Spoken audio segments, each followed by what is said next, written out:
Well, I'm Alicia and welcome to my vlog. How are you coping up with being stuck in your house for months?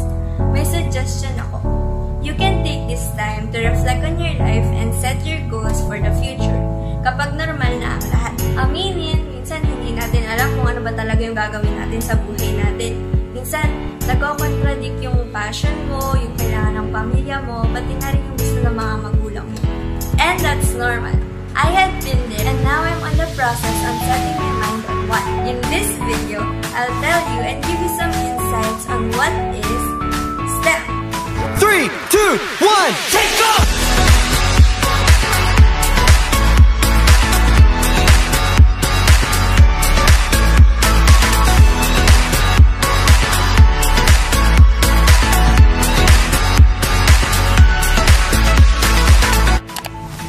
Ang STEM.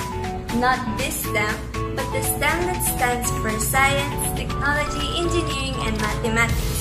Oo, yung strand na sinasabi na pinanggagalingan ng mga nerds. It was previously termed as Math, and then it turned into STEM. STEM is a learning approach that aims to train and equip students with the skills that are needed in the modern world. This is done by understanding real-world problems and solving them through project-based learning. It integrates all fields under STEM and increases student competency in all of these areas. According to the Bureau School District of the US, STEM helps students gain the skills that are required to succeed in today's challenging world. These skills include the ability to think critically, to solve complex problems, and to drive advancements to science and technology. Sa STEM, makaka-develop ka ng skills like critical analysis, digital literacy, initiative, teamwork, at problem solving. Those skills are what we call 21st century skills or the most essential tools in a modern era. Kung marami kang alam o hilig mo ang mathematics, computer, at pag-ayos ng mga bagay-bagay, aba, STEM na ang para sa iyo.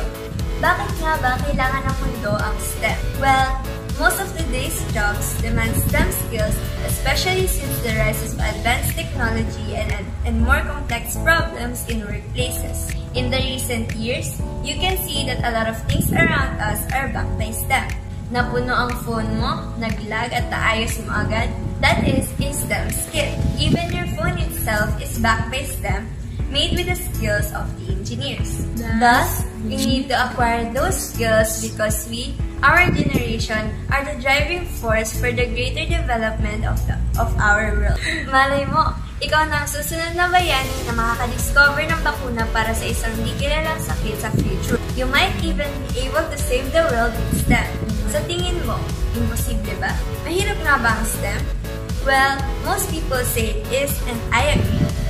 But I also believe that any path can be difficult for anyone in its own way, depending on the person taking it.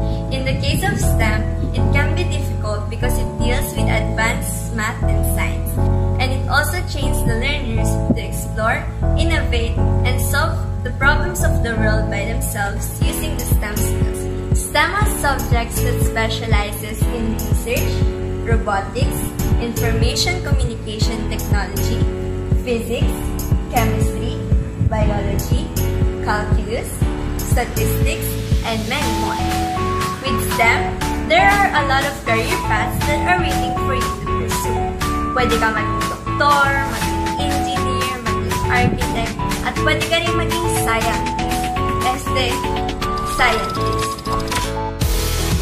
STEM makes way to create future innovators that could drive the world into further advancement. Could be used by us, youth, to start bringing progress in our nation. What do you think? Do you think STEM is for you? STEM can be for everyone as long as we have the motivation to learn new things as we go through the long walk. That's all for today's video. Always remember, curious minds reach the greatest heights. Once again, I'm Alicia. Thanks for watching. Stay safe and stay curious. Bye!